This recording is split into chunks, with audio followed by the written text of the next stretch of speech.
tempat ini karena kami mengasihi Tuhan.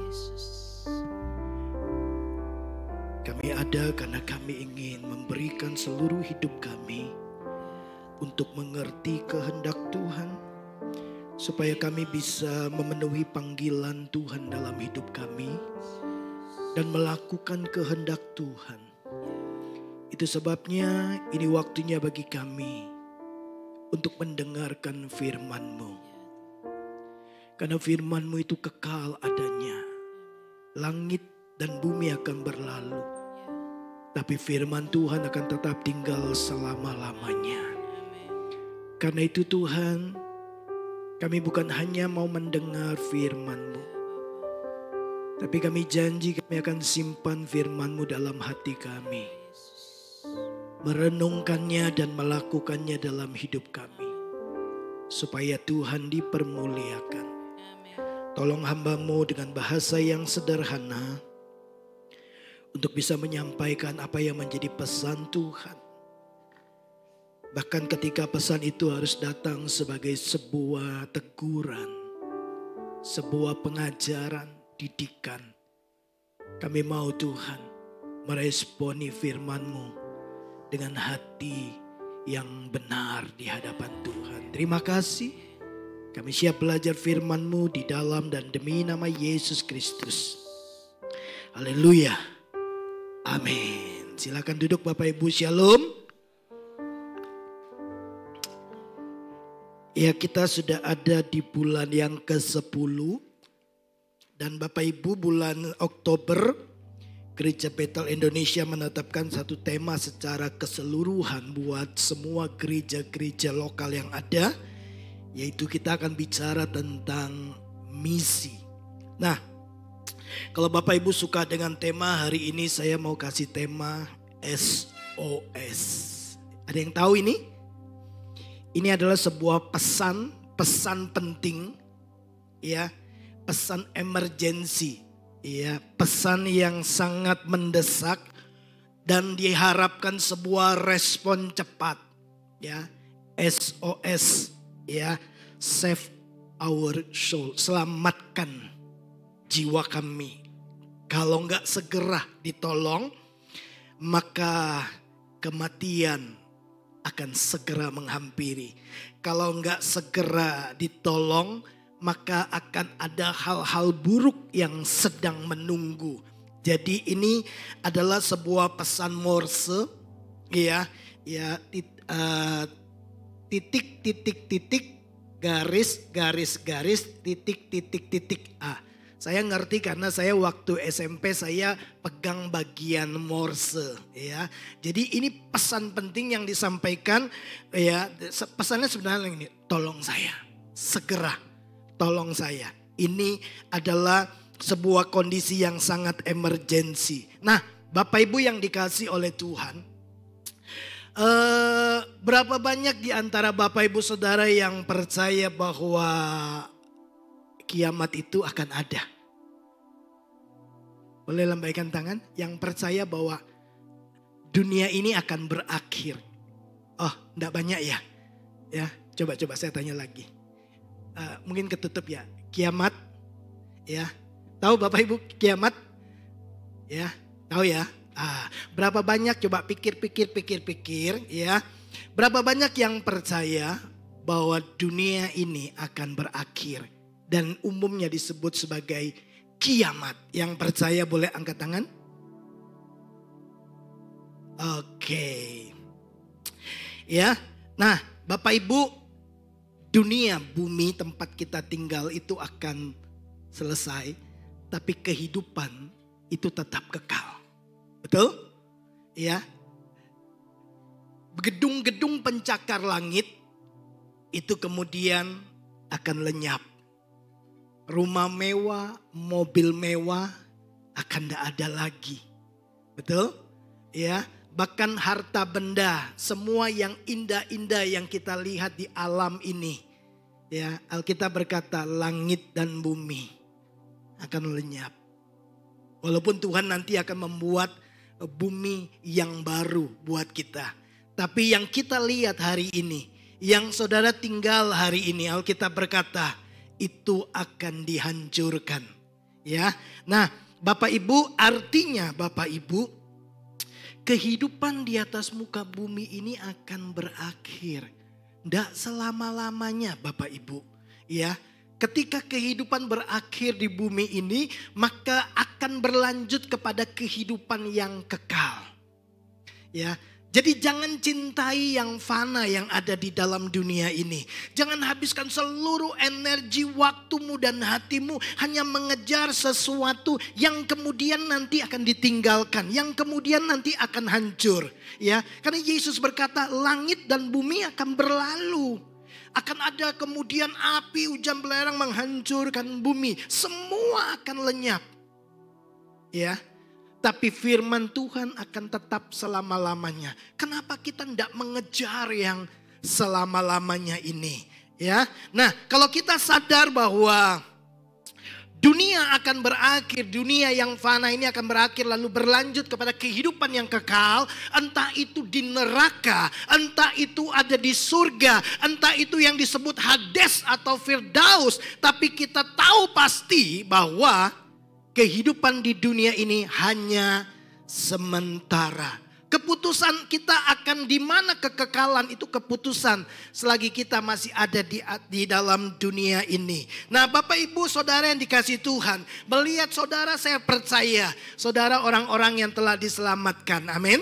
Saudara mati, saudara masuk surga. Ya, persoalannya hidup ini bukan hanya tentang kita, tapi juga tentang orang-orang yang ada di luar sana. Betul? Ya, nah sekarang mari kita lihat satu ayat lebih dahulu.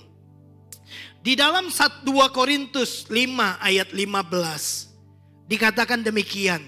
Dan Kristus telah mati untuk semua orang. Coba katakan semua orang. Itu termasuk tetangga kita. Itu termasuk keluarga besar kita. Itu termasuk orang-orang yang tidak suka sama kita.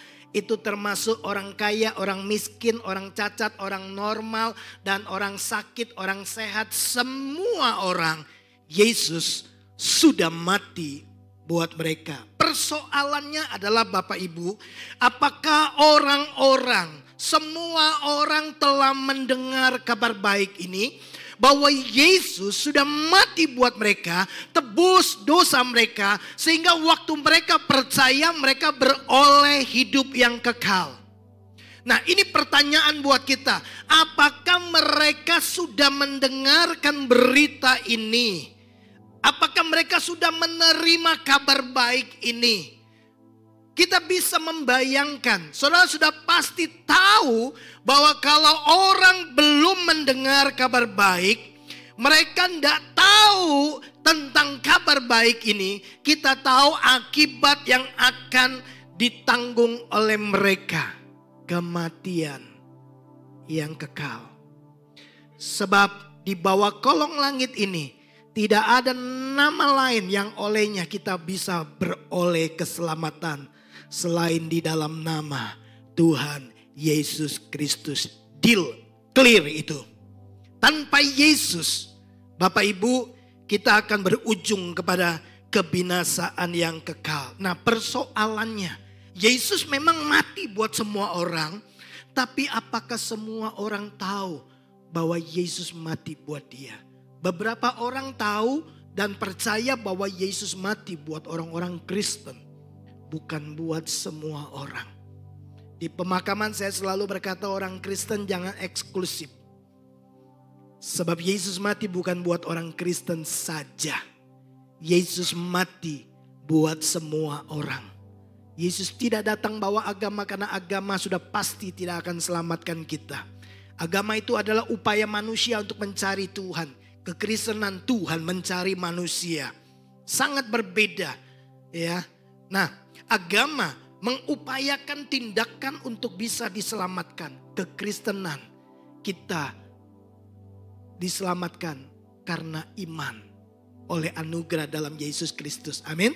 Jadi sangat berbeda, ya. Jangan andalkan agama. Percayalah, orang beragama tidak akan selamatkan kita. Agama tidak bisa selamatkan kita. Yesus tegur orang-orang Farisi, imam-imam ahli Taurat, imam-imam kepala. Yesus bilang gini, kamu orang-orang munafik. Ya, kamu ajarkan apa yang diajarkan manusia. Kamu berdiri di depan pintu sehingga orang lain tidak bisa masuk. Bapak Ibu, Yesus tegur mereka, agama gak bisa selamatkan kita. Nah, oleh karena itu Bapak Ibu, coba Bapak Ibu lihat, menyadari hal ini, Paulus kemudian memberikan sebuah pernyataan penting.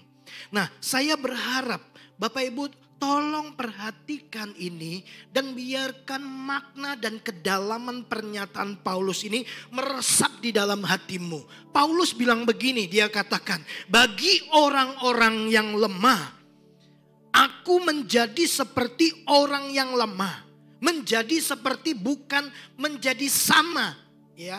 Bukan aku kemudian adalah orang lemah. Aku menjadi seperti orang lemah, tujuannya jelas. Supaya aku dapat menyelamatkan mereka yang lemah. Aku datang kepada orang yang lemah dan menjadi seperti orang yang lemah, tujuannya satu, supaya mereka dengar Injil, supaya mereka diselamatkan. Dia berkata, untuk semua orang aku menjadi segala-galanya, supaya aku sedapat mungkin memenangkan beberapa orang dari mereka. Walaupun tidak bisa semuanya, tapi minimal satu orang. Sedapat mungkin beberapa orang aku bisa selamatkan. Bapak Ibu yang dikasihi oleh Tuhan, inilah kemudian panggilan untuk menjawab SOS itu. Ya, bukan hanya tahu, tapi kita perlu bergerak. Bapak Ibu, Paulus berkata, mereka harus dengar kabar Injil. Aku harus datang kepada mereka supaya mereka bisa diselamatkan. Nah, Bapak Ibu, saya ingin mengajak Bapak Ibu untuk melihat sebuah kisah di dalam Alkitab. Kisah ini sering kali saya share, saya khotbahkan di pemakaman, di kematian. Kisah tentang Lazarus dan orang kaya. Bapak Ibu pernah dengar kisah ini? Orang kaya bersenang-senang setiap hari karena kekayaannya. Makan enak, berpesta pora.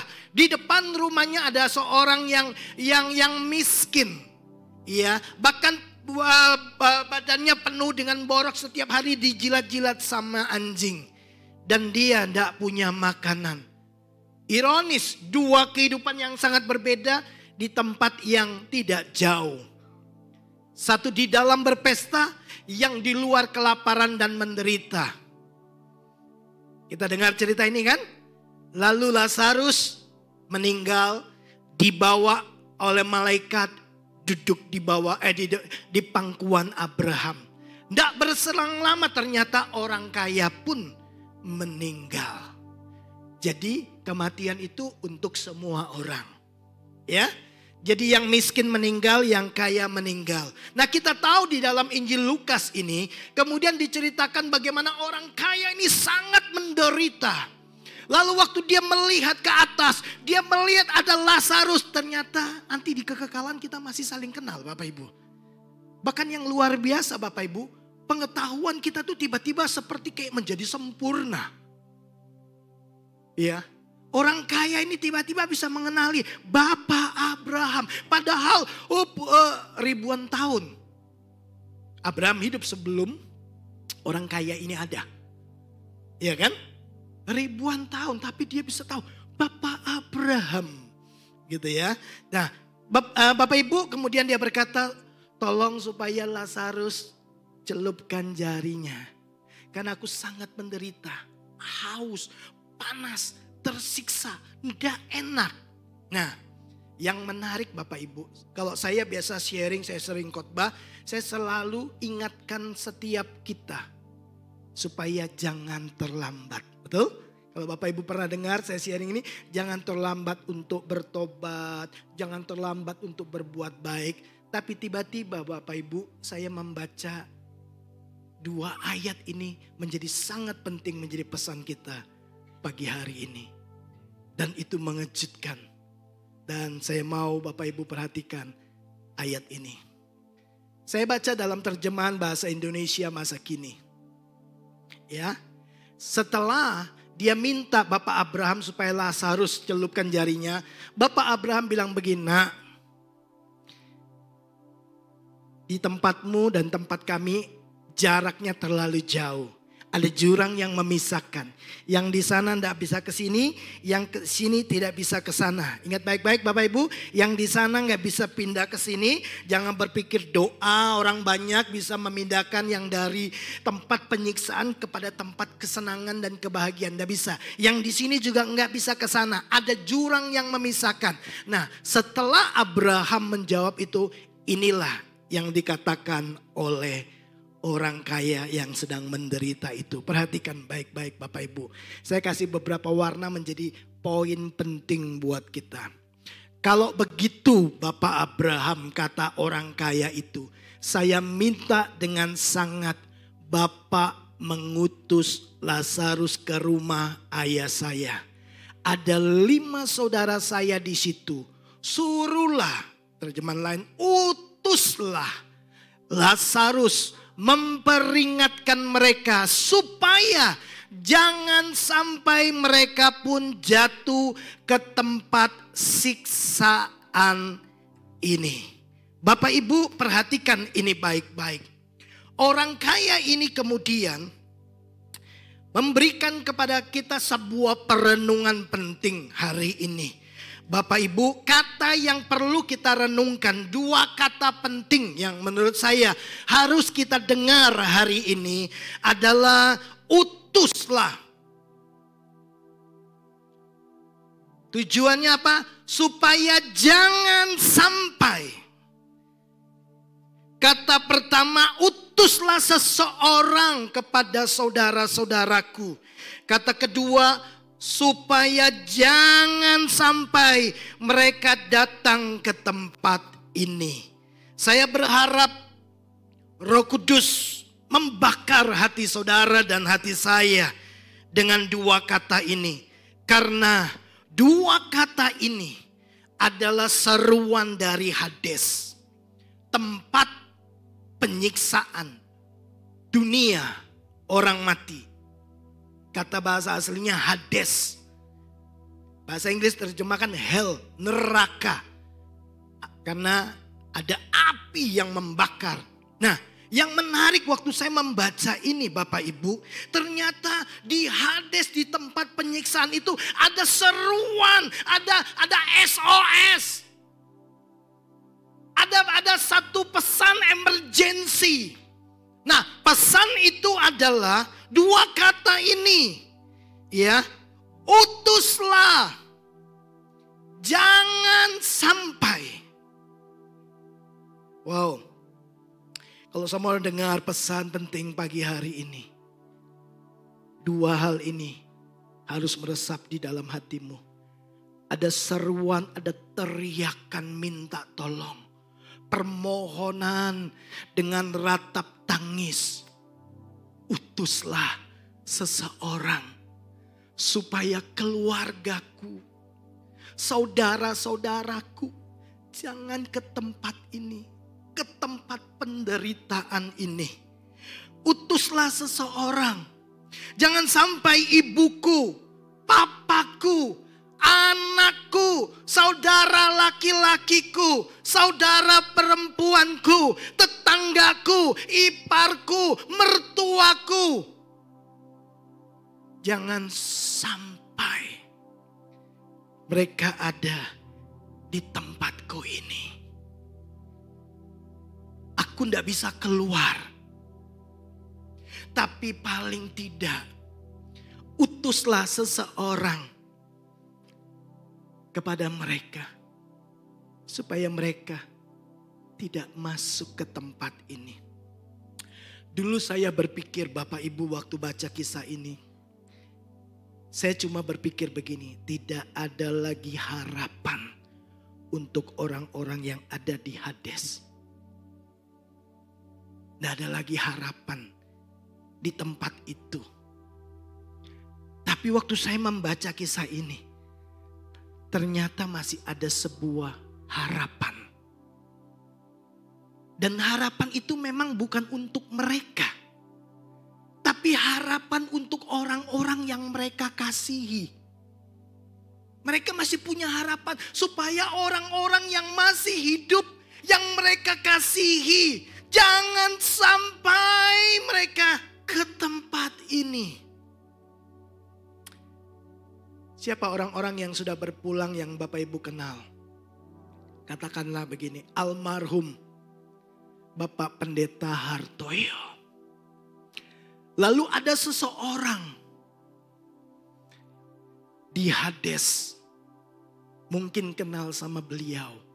Lalu berkata begini, Pak Hartoyo, tolong utuslah seseorang. Masih banyak keluargaku di Jatibarang, jangan sampai mereka masuk ke tempat ini. Seperti Abraham, Pak Hartoyo akan berkata, di dunia Abraham bilang, ada kitab, ada nabi-nabi. Om Hartoyo akan berkata, di Jatibarang ada Alkitab, ada jemaat GPI Duta Kerajaan. Kalau gitu suruh mereka pergi kepada keluargaku. Beritahu saudara-saudaraku, beritahu papaku, beritahu mamaku, beritahu tetanggaku.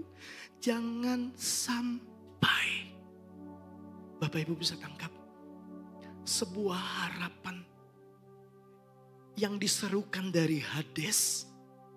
Mereka berharap cukup kami yang terakhir masuk sini. Jangan ada lagi yang masuk ke tempat penyiksaan ini. Sangat menderita. Saya baca ini berulang-ulang. Saya baca. Ada sebuah sinyal. Selamatkan mereka. Selamatkan mereka. Jangan biarkan mereka terhilang. Apakah Bapak Ibu mendengarkan seruan ini? Mungkin waktu mereka berkata, utuslah seseorang. Seruan itu mungkin kita bertanya, apa sih seruannya? Mungkin kita berpikir, ada orang yang berdoa, Tuhan ampunilah aku orang yang berdosa ini. Tidak ada lagi kesempatan. Tuhan beri aku kesempatan kedua. Udah terlambat. Atau kita mendengar seruan, ada ratap kertak gigi, rasa sakit yang tak terkatakan. Seperti yang dikatakan oleh kitab suci. Enggak. Seruan itu adalah, utuslah seseorang kepada orang-orang yang kami kasih. Mungkin orang yang mereka kasih itu adalah temanmu, atau tetanggamu, atau saudaramu, keluarga besarmu. Orang-orang yang ada di sekitarmu, karyawan, tetangga, teman masa kecil, orang tua kita jangan-jangan. Bapak Ibu, jangan puas cuma beragama. Agama tidak selamatkan kita.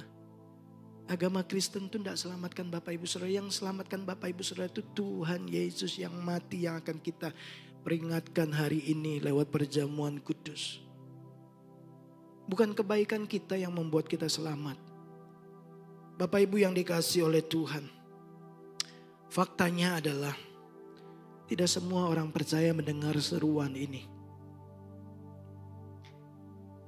Sebab seruan ini membutuhkan telinga rohani untuk mendengar dua kata ini. Utuslah seseorang kepada orang-orang yang kami kasih. Saya percaya ada banyak orang di sana sedang berseru di Hades sana. Utuslah seseorang. Utuslah. Beritahu mereka. Jangan sampai mereka masuk ke tempat ini. Bapak Ibu, saya merenungkan. Yesus pernah berkata, barang siapa bertelinga, hendaklah ia mendengar. Bukankah kita semua bertelinga? Jadi Yesus tidak bicara tentang telinga jasmani, tapi telinga rohani. Saya menemukan bahwa persoalannya, kenapa Bapak Ibu kita sulit mendengarkan suara-suara yang seperti ini. Problemnya adalah karena hati kita telah menjadi dingin. Apakah saudara merasakan di dalam hatimu ada kebutuhan orang-orang di sekitar kita yang hidup tanpa Yesus?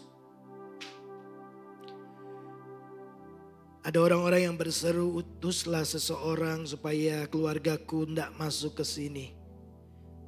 Bukankah di luar sana ada banyak orang yang sedang berseru, tunjukkanlah jalan itu kepada kami. Tunjukkanlah jalan itu kepada kami. Saudara pasti mengerti siapa. Lalu Yesus berkata, akulah jalan itu. Bapak Ibu, pesan kuat dari sebuah penginjilan itu adalah begini, diam adalah dosa.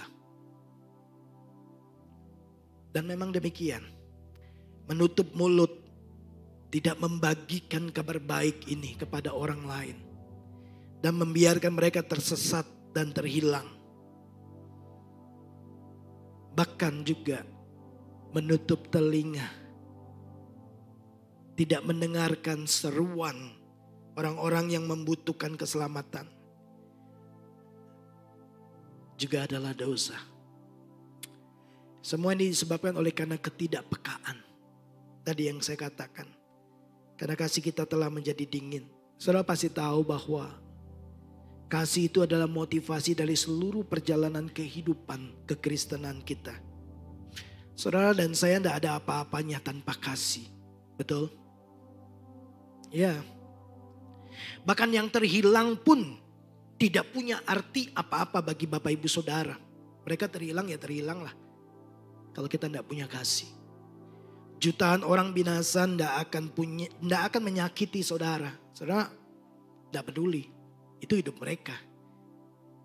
Dan itu tidak menyentuh hati saudara. Kalau kita tidak punya kasih. Saudara mendengar seruan ini? Utuslah seseorang. Nah itu sebabnya Bapak Ibu, Yesus berkata di waktu-waktu terakhir sebelum dia tinggalkan murid-muridnya. Yohanes 20 ayat 21 Yesus berkata, sama seperti Bapa mengutus aku, demikian juga sekarang aku mengutus kamu. Ada seruan dari Hades berkata, utuslah seseorang. Lalu Yesus berkata, seperti Bapa mengutus aku ke dalam dunia, sekarang aku mengutus kamu ke dalam dunia. Waktu aku datang ke dunia, aku mencari dan menyelamatkan yang hilang. Waktu Tuhan suruh kita dan mengutus kita, Dia mau kita mencari dan menyelamatkan yang terhilang. Amin Bapak Ibu. Karena harapan di Hades, supaya orang-orang yang terhilang itu jangan sampai masuk ke tempat itu. Jangan sampai keluarga kita, orang yang kita kasihi, sampai ke sana. Sebab kalau sudah sampai ke sana, tidak ada lagi kesempatan untuk bertobat. Sekali lagi, beragama Kristen bukan jaminan kita masuk surga. Kita harus tahu Yesus mati tebus dosaku. Dan Dia menjadi penyelamat, menjadi Tuhan atas hidupku.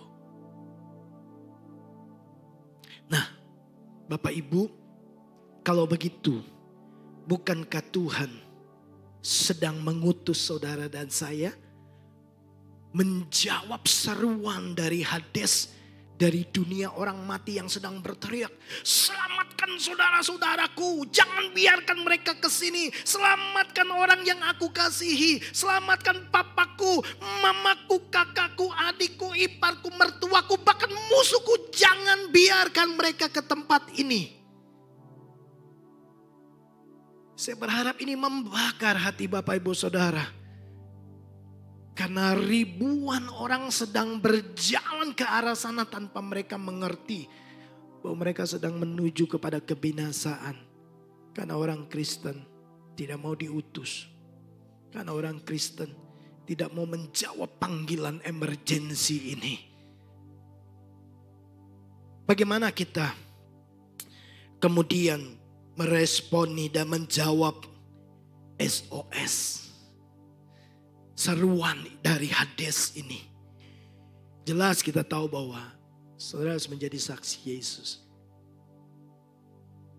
Nah, untuk itu Bapak Ibu, hal yang pertama, kalau kita mau supaya bisa mencari dan menyelamatkan yang terhilang, yang tersesat, yang sedang bergerak menuju kepada kebinasaan. Yang pertama Bapak Ibu, saudara harus menerima kasih Yesus secara pribadi. Kenapa saya katakan ini? Bapak Ibu, tanpa kita mengalami kasih Yesus, kita tidak akan dapat mengasihi jiwa-jiwa yang terhilang ini. Mengasihi yang terhilang tidak dapat Bapak Ibu lakukan dengan kasih manusiamu. Saudara tidak bisa membangkitkan kasih yang seperti ini untuk mereka. Karena kasih kita itu kasih yang egois. Kasih kita itu kasih yang ada di dalam perasaan. Yang kadang-kadang bisa baik, yang kadang-kadang bisa tidak baik, yang kadang-kadang bisa bertambah-tambah, kadang-kadang bisa berkurang-kurang. Tergantung dengan reaksi orang-orang di sekitar kita. Kalau kamu baik sama saya akan mengasihi kamu. Tapi kalau kamu jahat sama saya akan meninggalkanmu. Aku tidak mau berteman sama kamu, aku tidak mau bergaul sama kamu. Kasih kita tuh kasih yang egois, kasih yang dingin, kasih yang mementingkan diri sendiri. Kalau nggak ada untungnya ngapain berteman sama kamu? Kamu tuh cuma minta terus. Nah itu kasih kita. Kita mau mengasihi kalau itu memberi keuntungan buat kita. Nah itu sebabnya Bapak Ibu. Tidak mungkin kita bisa mengasihi orang yang terhilang dengan kasih kita. Itu sebabnya kita perlu menerima kasih Yesus terlebih dahulu. Satu-satunya kasih yang kita bisa tunjukkan kepada orang-orang di luar sana yang terhilang adalah kasih Yesus. Kasih Yesus yang menguasai hidup kita. Tidak ada kasih yang lebih besar daripada itu. Yang Alkitab katakan, Yesus bilang, kasih seorang sahabat yang memberikan nyawanya. Tidak ada kasih yang lebih besar daripada itu. Bapak Ibu, kalau kita tidak mengasihi, tidak mengalami kasih Yesus, saudara akan sulit sekali untuk mengasihi orang-orang yang terhilang. Tapi kalau saudara sudah mengalami kasih Kristus, saudara memiliki hati Kristus untuk bisa mengasihi mereka. Sebab kita pernah mengalami keadaan di mana kita merasa sendiri, tidak berarti, takut, khawatir, putus asa, tidak punya pengharapan.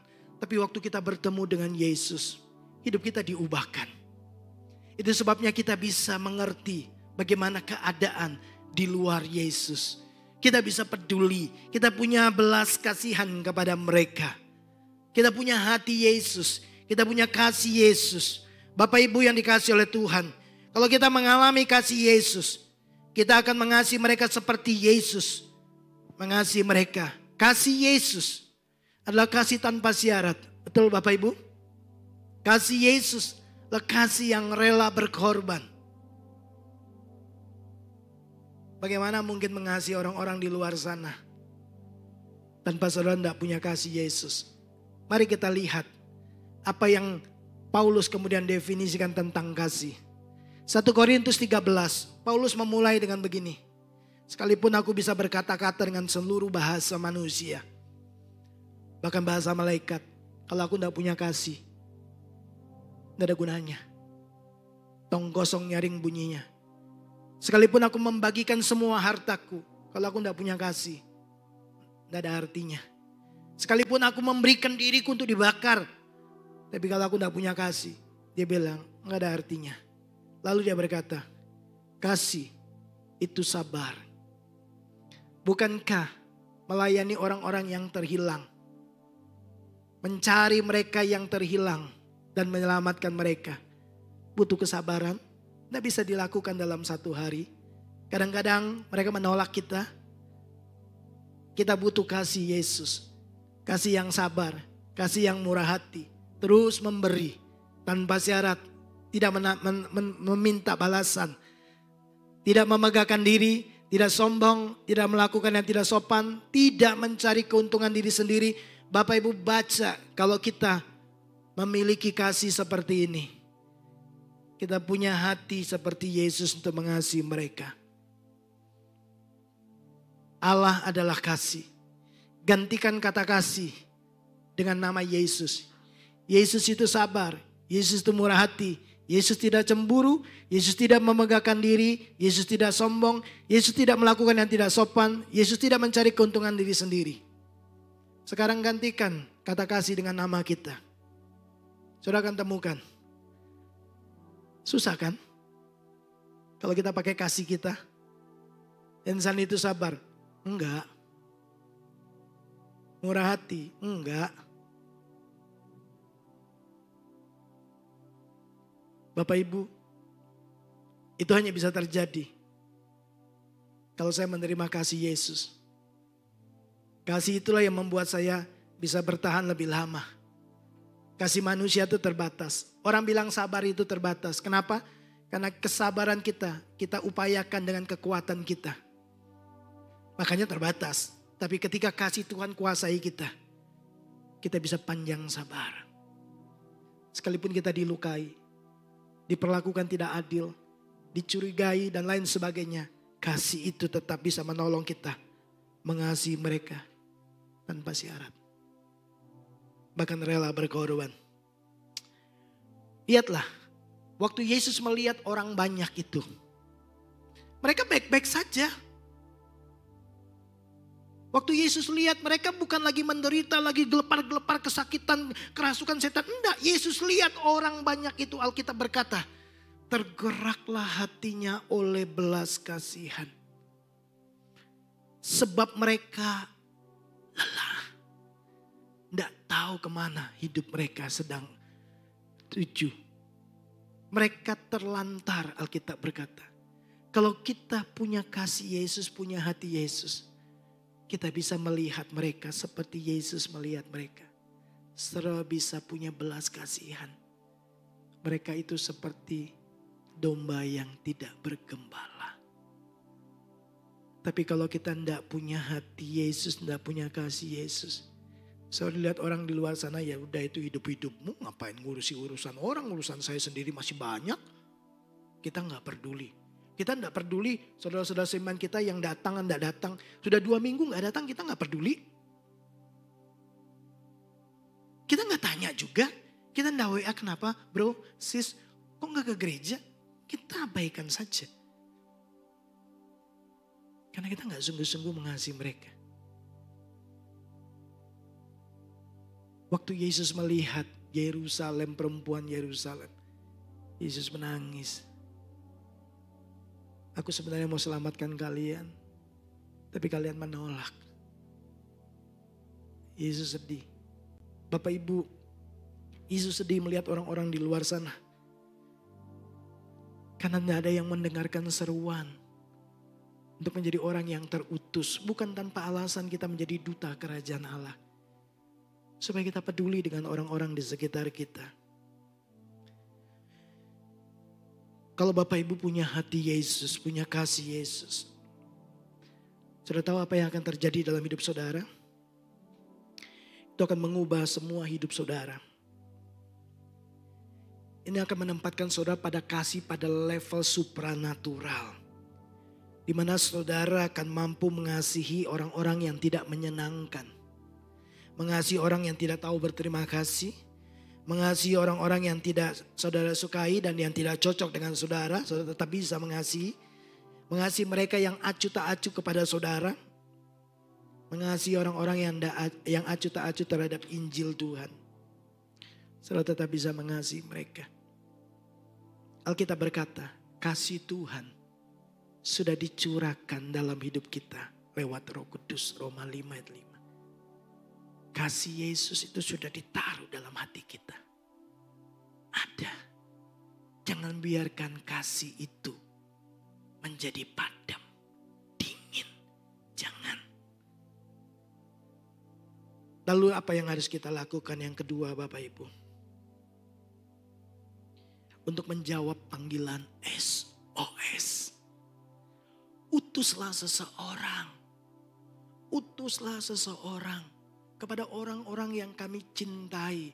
Kepada orang-orang yang kami kasih supaya mereka jangan masuk ke tempat penderitaan ini. Maka cara kita menjawab adalah saudara harus bersedia hadir untuk mereka. Karena itu Alkitab berkata, pergilah. Yesus mengutus kita, betul? Amanat Agung berkata, pergilah. Tinggalkan dan keluarlah dari zona nyaman kita. Yesus tinggalkan surga. Itu pengorbanan Bapak Ibu. Nggak enak tinggalkan surga. Kemudian menempati tubuh yang terbatas ini. Dia yang mulia tiba-tiba menjadi seperti manusia fana. Nggak enak. Ini pengorbanan Yesus buat saudara dan saya. Dan juga buat orang-orang yang akan kita jumpai. Sampai kapan saya hadir untuk mereka? Saya punya kehidupan sendiri. Saya punya pekerjaan. Saya punya keluarga. Banyak hal yang perlu saya urus dengan diri saya, dengan keluarga saya, dengan pekerjaan saya. Itu sebabnya Bapak Ibu di awal saya bilang gini. Kita tidak mungkin bisa mengasihi, mencari yang terhilang. Dengan kasih yang ada pada kita. Kita perlu kasih Yesus. Itu tidak bisa dilakukan dengan kasih saudara. Jelas. Butuh pengorbanan. Karena Yesus berkata demikian. Barang siapa yang mau mengikut aku, ya harus menyangkal dirinya. Pikul salib. Kita bukan hanya memberitakan tentang salib, tapi menghidupi salib. Nah enak Bapak Ibu. Salib itu tempat daging dimatikan. Salib itu alat mematikan. Daging kita dimatikan. Ego kita dimatikan. Kepentingan diri sendiri dimatikan. Kalau kita belum mati di salib, kita nggak bisa mengasihi orang-orang yang ada di luar sana. Nggak bisa. Saudara pasti punya beribu-ribu alasan. Dan alasan itu lahir dari kasih saudara yang sudah menjadi dingin.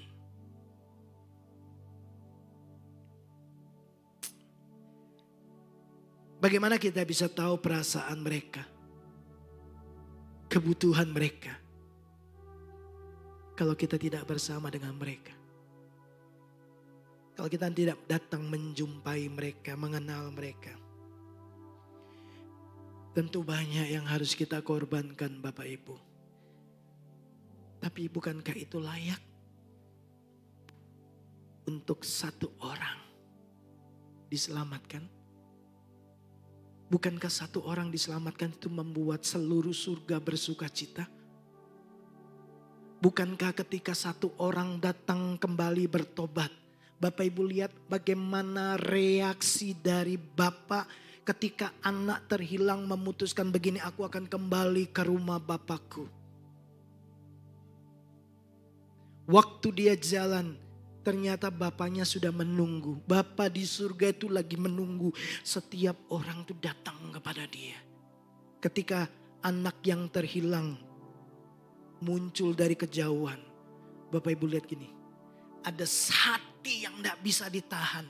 Gelora kasih yang tidak bisa ditahan. Bapak itu berdiri, berlari, peluk anaknya.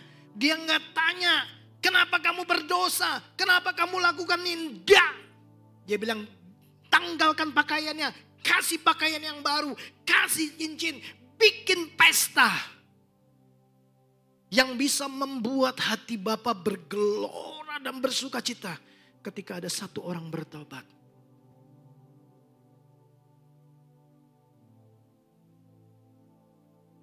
Bukankah itu layak untuk kemudian kita buat pengorbanan? Supaya satu orang ini kembali kepada Bapa di surga. Berapa banyak waktu yang kita korbankan untuk bisa mencari dan menyelamatkan yang terhilang. Berapa banyak uang yang kita siap korbankan untuk memenangkan Satu jiwa yang terhilang. Saudara dapat membangun gedung yang mewah, rumah mewah. Saudara dapat lakukan banyak hal. Tapi berapa banyak yang saudara bisa berikan untuk mencari dan menyelamatkan yang terhilang. Berapa banyak energi, berapa banyak waktu tidur yang saudara korbankan. Berapa banyak makanan yang saudara siap korbankan. Berapa banyak ketidaknyamanan, keringat, air mata. Untuk satu orang diselamatkan. Yesus berkata, satu jiwa, bahkan seluruh isi dunia ini tidak sebanding dengan nyawa satu orang. Kalau dunia ini bisa membayar satu nyawa demi selamat, Yesus tidak perlu turun. Tidak bisa. Yang bisa membayar satu nyawa selamat, itu nyawa Yesus sendiri. Mahal Bapak Ibu, mahal. Kalau kita cuma mengorbankan waktu, pemikiran, tenaga, itu belum sebanding. Kalau kita mau mencari dan menyelamatkan yang hilang, untuk menjawab seruan dari Hades ini. Untuk orang-orang yang mereka kasih karena mereka punya harapan, janganlah mereka masuk ke tempat ini, jangan. Cukup saya, cukup kami saja, jangan yang lain. Tapi mereka perlu seseorang untuk diutus. Itu sebabnya kita mau menjawab dengan kita ada untuk mereka. Hadirlah untuk mereka. Saudara dan saya, kita tidak punya banyak waktu. Kita tidak punya banyak kesempatan. Mereka juga tidak punya banyak waktu dan kesempatan. Beberapa hari ini tanah air digemparkan ketika Marissa Haque tiba-tiba meninggal. Gak sakit.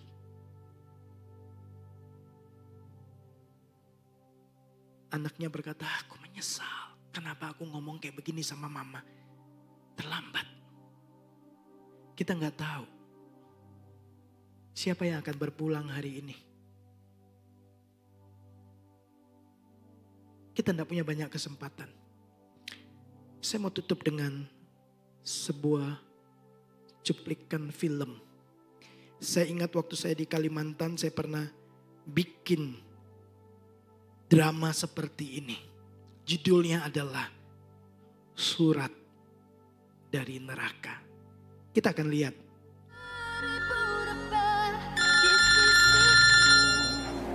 Halo, Helen. Akhirnya San, kamu tuh kemana aja sih? Dari tadi aku telepon gak diangkat-angkat.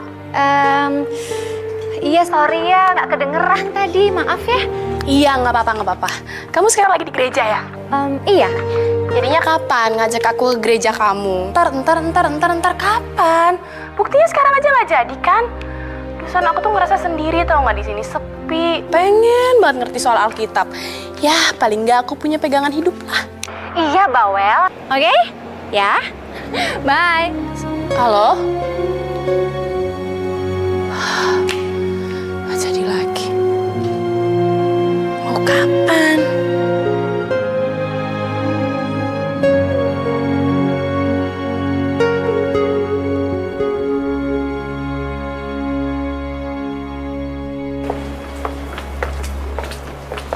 Ini apaan sih? Penasaran deh. Surprise dong, namanya juga kado. Maksudnya dibilangin di sini sih? Repot-repot amat. Yuk. Silakan. Ih, thank you banget ya, Lan. Lucu. San.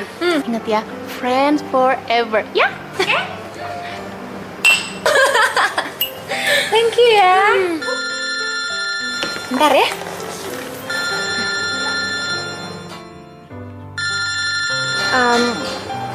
Sebentar ya. Iya, Ju. Sekarang. Oke, aku ke sana.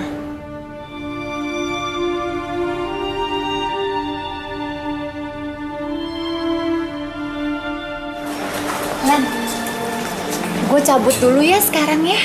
Ada urusan dadakan yang penting banget. Soal gereja, tenang aja. Ntar kita atur waktu lagi, tapi jangan sekarang, ya? Ya, tapi kapan ya? Gue butuh banget. Iya, pasti. Thank you ya sayang ya kadonya. Friends forever.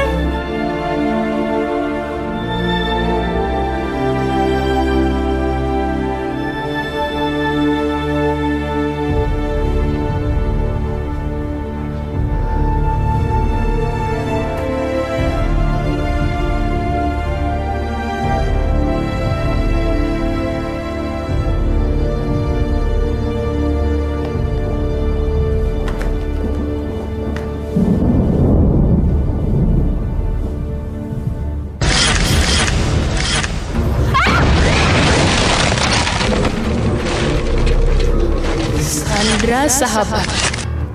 Aku sekarang ada di neraka karena kamu. Setiap hari kita selalu bersama. Tapi kamu tidak pernah mau menunjukkan jalan keselamatan. Kamu tidak pernah mengingatkan aku pada Tuhan. Kamu menyimpan jalan keselamatan untuk dirimu sendiri. Kamu membiarkan aku hidup tanpa pegangan dan tersesat karena kamu tidak memperkenalkan aku pada Tuhan. Sekarang aku berada di neraka. Dan kamulah yang menyebabkan semua ini. Kamu tahu bahwa Tuhan itu benar ada. Kamu menyembunyikan kemuliaannya dariku. Memang, kamu memang mengajarkan aku banyak hal. Tapi kenapa? Kenapa kamu tidak mengajarkan aku tentang jalan keselamatan? Sekarang sudah terlambat. Aku terkurung di neraka. Panas. Dan aku sangat menderita. Aku selalu memanggilmu sahabat. Sekarang aku sadar. Itu semua salah. Aku sudah mencapai akhir hidupku dan sayang. Ternyata aku tidak dapat memanggilmu sahabatku. Tolong! Helen! Helen! Helen! Helen! Maafkan aku, Tuhan! Tolong!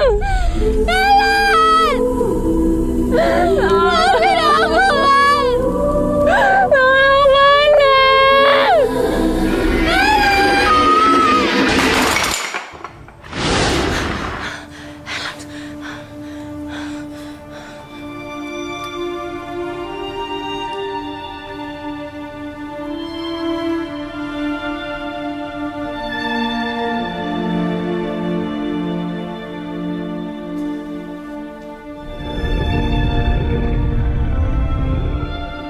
Aku pasti ajak kamu ke gereja Len besok. Pasti. Pasti.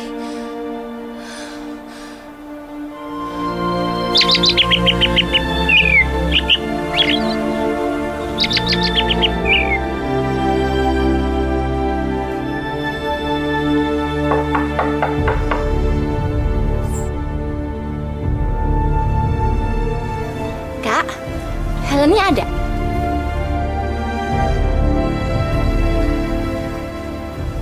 Kak, kakak sakit ya? Mukanya kelihatan pucat. Enggak.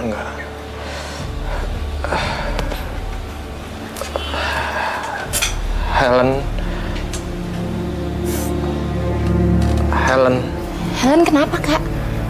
Dia ada kan di rumah? Saya mau jemput dia ke gereja, Kak.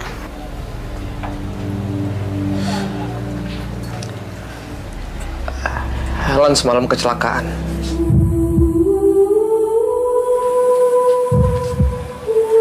Dia udah meninggal.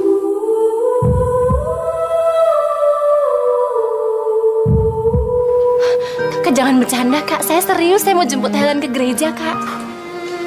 Emang aku kelihatan bercanda? Aku serius. Helen udah meninggal. Semalam. Dia kecelakaan. Kamu kan sahabatnya. Masa kamu nggak tahu sih? Mimpi indah, hancur hati ini melihat semua ini.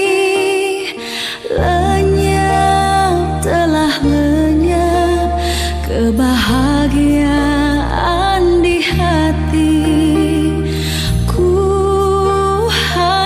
Bisa menangisi semua ini, hancur hati ini melihat kau telah pergi. Nggak mungkin.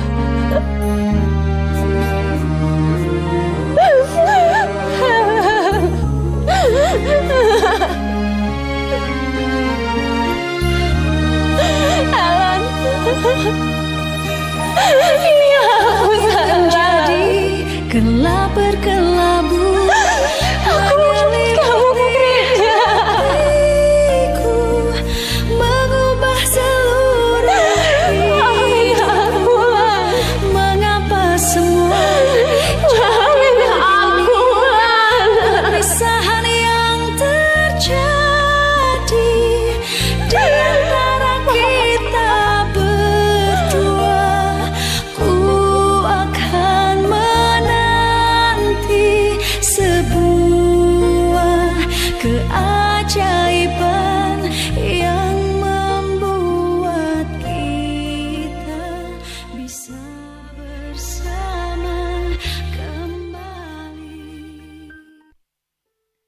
mari kita bangkit berdiri.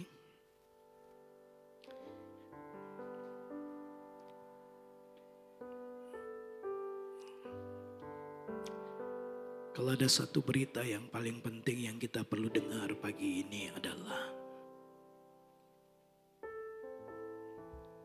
ada sebuah seruan dari dunia orang mati. Seperti Helen, dia akan berkata, utuslah seseorang supaya jangan sampai ada orang lain lagi yang masuk ke tempat penderitaan ini. Kitalah orang-orang yang diutus oleh Tuhan untuk mencari dan menyelamatkan yang hilang. Mungkin itu tetanggamu, teman, papa, mama, kakak, adik. Kesempatan kita tidak banyak. Kesempatan mereka juga tidak banyak. Umur kita tidak selamanya di bumi ini. Umur mereka juga tidak. Penyesalan selalu datang terakhir. Jangan sampai kita terlambat untuk membagikan kabar baik. Yesus mati buat mereka. Terlambat untuk bersaksi. Terlambat untuk membawa mereka mengalami Tuhan. Saya percaya pagi ini Roh Kudus taruh beberapa nama di hati Bapak Ibu Saudara. Mari jawab panggilan emergensi ini. Waktu mereka tidak banyak, kesempatan juga tidak banyak. Ya, kita harus mengorbankan banyak hal. Tapi itu layak untuk diperjuangkan. Karena satu orang bertobat, seluruh surga bersuka cita. Satu nyawa nggak bisa dibandingkan dengan seisi dunia ini. Kita akan siapkan hati kita untuk masuk dalam persekutuan dengan tubuh dan darah Tuhan. Kami sungguh bersyukur karena kami mendengar kabar baik bahwa Yesus mati buat kami. Tapi orang-orang di luar sana mereka juga butuh kabar baik ini Tuhan. Supaya mereka tahu bahwa Yesus mati buat mereka juga. Yesus mati buat semua orang. Bahwa sungguh Tuhan Kau tidak memandang muka. Engkau mencari yang terhilang. Kalau ada seruan dari orang-orang yang hari-hari ini sedang menderita di dunia orang mati. Sebuah kerinduan untuk melihat orang-orang yang mereka kasihi yang masih hidup. Supaya mereka tidak masuk ke tempat aniaya ini. Mereka butuh orang-orang yang terutus untuk menyampaikan kabar baik ini. Seperti Yesaya, kami pun ingin berkata, ini aku Tuhan, utuslah aku. Supaya aku mencari dan menyelamatkan yang terhilang. Supaya orang-orang yang di luar sana yang berseru, tunjukkanlah jalan itu kepada kami. Kami ada untuk mereka. Kami mau menjadi seperti orang Samaria. Melihat orang-orang yang perlu ditolong dan diselamatkan. Bapa di surga, ini kami. Penuhkan hati kami dengan kasih-Mu. Karena tidak mungkin kami bisa mengasihi orang-orang di luar sana dengan kasih kami yang egois. Kasih kami yang berpamrih. Kasih kami yang mementingkan diri sendiri. Beri kami hati yang baru seperti hati-Mu. Ketika melihat orang lain kami tahu mereka sedang lelah dan terlantar. Seperti domba yang tidak bergembala. Beri kami kepedulian, belas kasihan supaya kami boleh datang kepada mereka. Selamatkan mereka. Selamatkan keluarga kami. Seruan-seruan yang datang dari tempat yang penuh penderitaan. supaya kami yang masih hidup ini pergi selamatkan mereka, orang-orang yang mereka cintai. Kalau mereka yang ada di sana masih peduli supaya orang-orang tidak masuk ke neraka. Bagaimana kami yang sudah menerima anugerah dan hidup dalam Kristus tidak peduli dengan orang-orang seperti ini. Ampuni kami Tuhan, ampuni kami. Kami hanya hidup bagi diri kami sendiri. Kami hanya fokus pada diri kami sendiri, ampuni kami. Sebelum kami ambil bagian dalam persekutuan dengan tubuh dan darah-Mu. Kami tahu Tuhan Kau tinggalkan zona nyaman, Kau tinggalkan surga. Masuk dalam dunia yang penuh dengan dosa. Bahkan masuk ke dalam dunia di mana orang-orang menolak-Mu. Kau tetap memutuskan untuk datang mencari dan menyelamatkan kami. Sekarang Kau berkata seperti Bapa mengutus-Mu ke dalam dunia. Sekarang Kau mengutus kami ke dalam dunia. Beri kami hati seperti hati-Mu Tuhan. Terima kasih. Ampuni dosa kami. Layakkan kami untuk ambil bagian dalam persekutuan dengan tubuh dan darah-Mu. Sekali lagi ya Tuhan. Darah-Mu tercurah. Bukan hanya untuk kami. Untuk semua orang.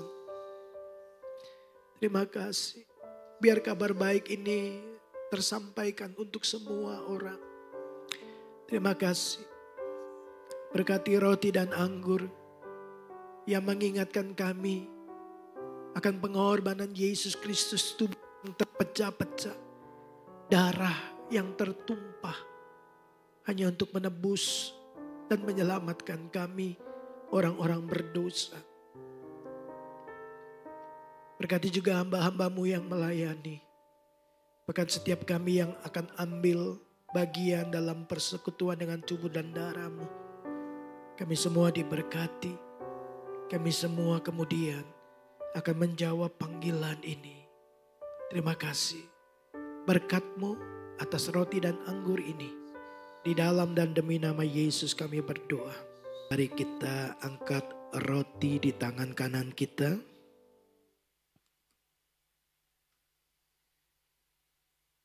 Lebih tinggi dari kepala kita dan dengarkanlah firman Tuhan. Sebab apa yang telah kuteruskan kepadamu, telah aku terima dari Tuhan, yaitu bahwa Tuhan Yesus pada malam waktu Ia diserahkan, mengambil roti dan sesudah itu Ia mengucap syukur atasnya. Ia memecah-mecahkannya dan berkata, inilah tubuhku yang diserahkan bagi kamu. Perbuatlah ini menjadi peringatan akan aku. Bukankah roti yang atasnya kita ucapkan syukur adalah persekutuan dengan tubuh Kristus? Amin. Mari kita makan bersama-sama dalam nama Yesus.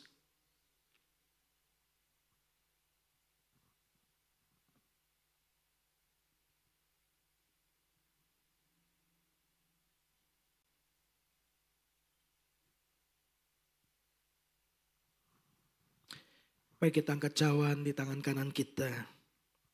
Demikian juga Ia mengambil cawan sesudah makan lalu berkata, cawan ini adalah perjanjian baru yang dimateraikan oleh darahku. Perbuatlah ini setiap kali kamu meminumnya menjadi peringatan akan aku. Bukankah cawan yang atasnya kita ucapkan syukur adalah persekutuan dengan darah Kristus? Amin. Mari kita minum bersama-sama dalam nama Yesus.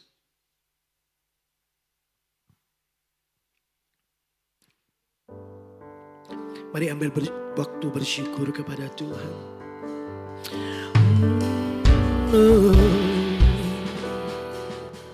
Terima kasih. Terima kasih Tuhan. Terima kasih Tuhan. Terima kasih. Kau tebus dosaku, Kau mati bagiku, Kau selamatkanku, Kau mati buat semua orang. terima kasih. Tuhan Yesus baik, terima kasih.